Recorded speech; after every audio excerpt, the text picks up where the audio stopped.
સાબર ડેરીના MD Subhashbhai Patel lecture ગણિતનું અને ચોપડી ગુજરાતીની ખોલીને બેસાવે તેવી વાતો કેમ કરી રહ્યા છે? મુદ્દો જાણે એમ છે કે છેલ્લા કેટલાય દિવસથી પશુપાલકો પોતાના હક માટે લડી રહ્યા છે.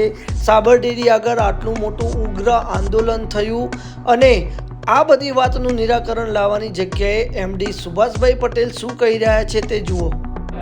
બનાસ ડેરી અને મહેસાણા ડેરીથી સાબર ડેરીમાં કોઈ દૂધ આવેલું નથી. અને આ જે સોશિયલ મીડિયાની અંદર જે આ વિડીયો કાલનો જે વાયરલ થઈ રહ્યો છે મેં પણ જોયો છે, પણ એ હું આપને જણાવું કે એનું સત્ય શું છે કે એ અમારી ટેન્કરો જે બાયડ શીત કેન્દ્રથી સાબર ડેરી લાવ્યા એ અમને પોલીસ પ્રોટેક્શન આપી અને લાવ્યા હતા, જેથી આ સામાજિક તત્વો જે ટેન્કરને નુકસાન કરતા હતા એના કારણે અમે રક્ષણના હેતુથી પોલીસના નજર હેઠળ એ ટેન્કરો રાતે 8 થી 9 ટેન્કરો સાબર ડેરી ખાતે આવેલ છે. બાકી મહેસાણાથી અને કોઈ બનાસથી અમે દૂધ લીધું નથી સાબર ડેરીમાં.